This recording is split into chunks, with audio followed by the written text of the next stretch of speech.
Welcome to Living Legacy Leadership, where we explore, discover, and share insights, tools, and strategies for a life well lived into elderhood. I'm your host, Donna Kim Brand, author, speaker, legacy strategy coach, and creator of the concept Living Legacy, where you choose to live life on your own terms while contributing to people, places, and projects along your life journey. I believe that the life you live is the legacy you leave.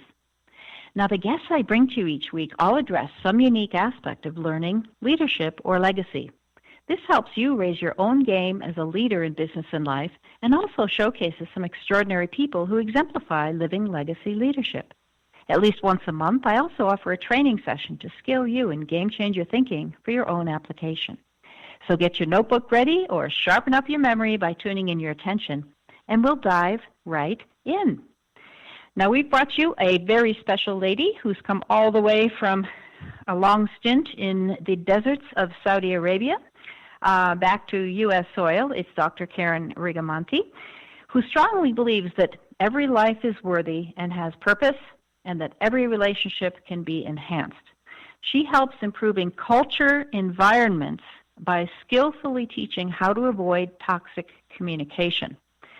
Karen has a unique background in the medical, disability, and advocacy fields, along with a master's degree in both business and public health.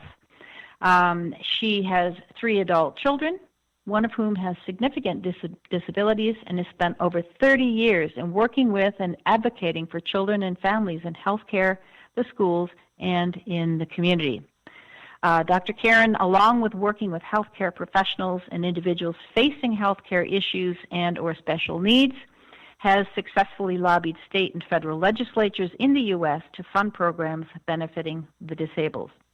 She believes that when the culture is right, the business will take care of itself and all the stakeholders will be more engaged and satisfied, which of course for the organization translates into more productivity and improved financials.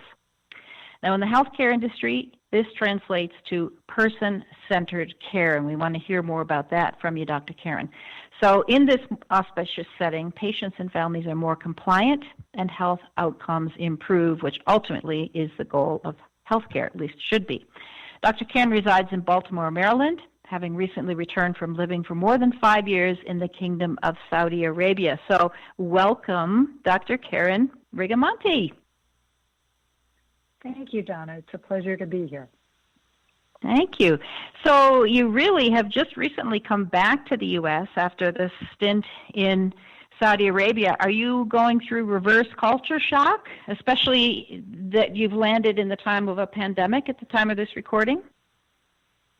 Well, I took off in the time of a pandemic as well, so that part is, I guess, what you'd call stable in the uncertainty of the current world.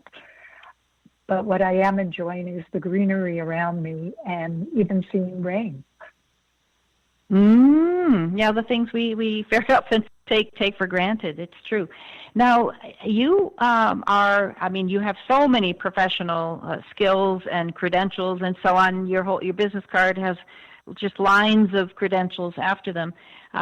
But you've combined all of these different skills and areas of expertise into something you might call a cultural development specialist. So could you describe to us what is that? What do you actually do and for whom?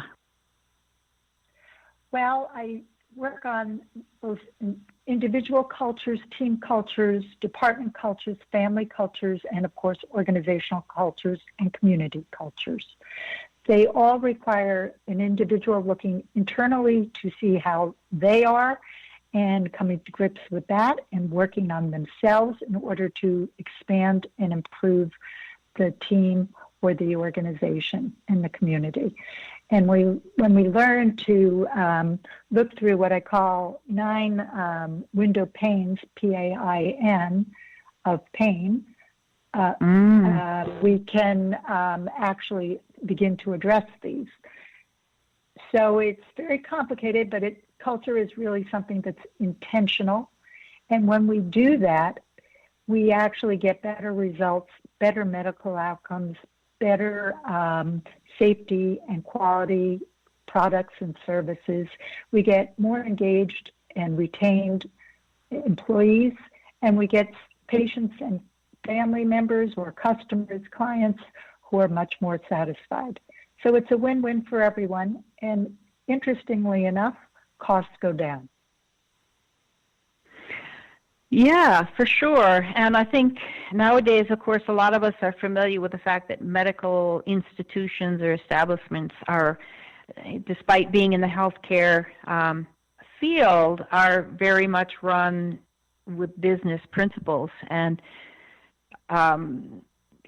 sometimes people who end up as patients or visitors or even staff feel like a cog in a wheel, and you're the one that then comes in, it sounds like, and greases the wheels to make that happen. So do you start off working with the leadership for them to understand what's intentional, as you mentioned, or how does it work? Well, you can kind of get on the wheel anywhere you want, but in my viewpoint, if the leadership does not buy into this, no matter how much you change an individual, they will need to leave the organization because the organization will never be responsive to their change. So the only way to create intentional cultural improvements and a healthier culture with less toxic communication, where all employees feel valued, appreciated, respected, and treated with dignity, as well as the customers, is to start with the leadership. Because if they aren't going to do it and model it, no one else is going to really do it. Now, in Saudi, I know you were wearing several hats. Do you find that the kind of communication or toxic snafus, issues, incidences that arise in that culture, the Arab and Saudi culture, is quite different than what you're finding back in American organizations, or is what you're finding pretty much universally human? Well, there are different nuances, of course, but what I find is culture, which is really thoughts, attitudes, behaviors, and beliefs, and not your religion or your passport and nationality. These are universal truths. There's none of us that don't want to feel appreciated and valued and respected and feel acknowledged for all the hard work we do, even if it's not perfect. Because the truth of the matter is none of us are perfect. We thrive on our imperfections, and that's how we learn and grow. And we learn to take them as the opportunity to create more possibility and be creative. So, do you use a definition for toxic culture, or do you focus mostly on toxic communication that does stink up the culture per se? I mostly focus on certain toxic communications and point out that we all have them. Some have them in a higher percentage, and that's obviously pathological. The rest of us still have them a certain percentage. And if we can keep them at bay to about 10 or 20%, we will be still human, but be able to respond better. Because healthy cultures require people who feel like there's a humanity there and that they're not being treated as objects. And that's particularly true in healthcare. Yeah, we would think that. I started out at a young age working in a hospital as a candy striper and thought I'd become a doctor. But what I noticed is that there's caring for the patients, but there's care and there's caring. And very often I saw lack of caring, even though there was care. Is that a distinction that makes sense to you?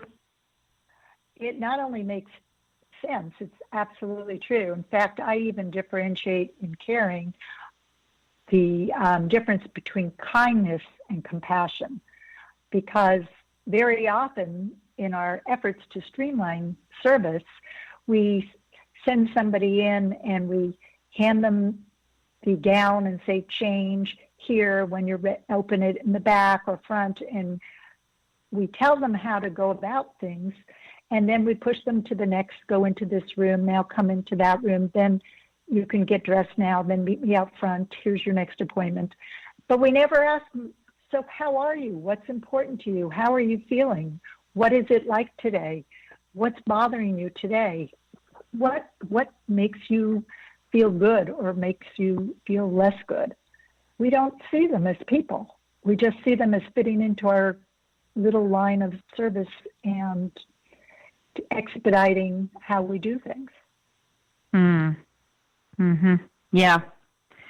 Yeah, and I think that's been the experience of a lot of people. And the sad thing, of course, most people who go into the healthcare field do it out of totally good intention in the beginning and have every intention of being this way. And somehow it gets squeezed out by the system, which you then are inserting yourself in to help sort of grease the wheels, really, of the system, so it expands back out to include these elements of humanity. So, well, thanks for doing the work you do.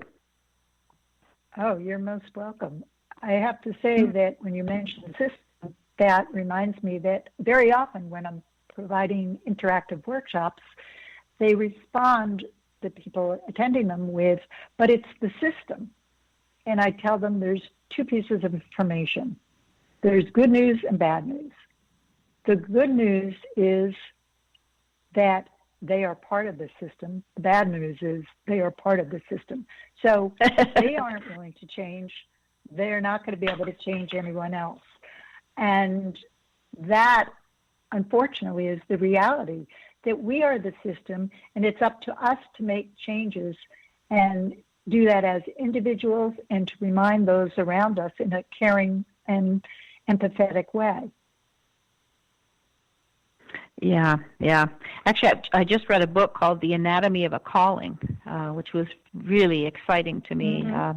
OBGYN doctor who felt herself squeezed by the system of the medical institution and has left it, and now is a bridge between traditional medicine and more expansive, some might say alternative or integrative approaches to medicine.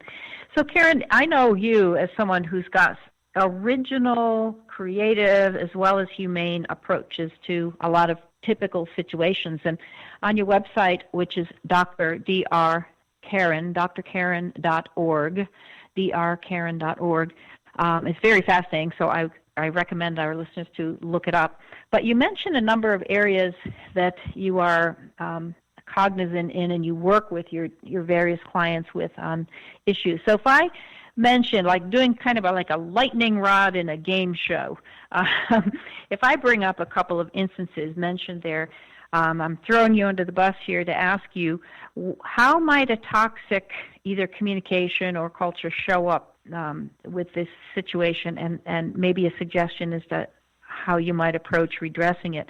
So if we could start with work-life balance, thinking of staff, I guess, employees in healthcare institutions in particular, knowing very well that this whole approach, everything you do, works in other organizations, even families and societies as well. But because you're an MD, you specialize in healthcare institutions. So work-life balance, how does toxic communication show up there?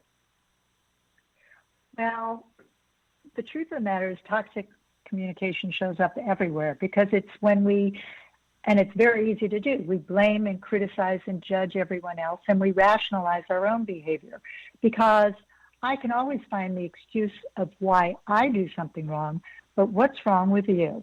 And what I believe is that everyone is right partially, which the corollary is also true. Everyone is wrong partially.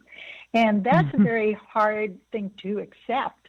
And the ability, so we do role playing, we do all sorts of things. We do examples from their own work and their own lives and bring that in. But I really call it not work-life balance. You're not on a seesaw where everything is even. When you're on a seesaw, you are going up and down. And really, 1 minute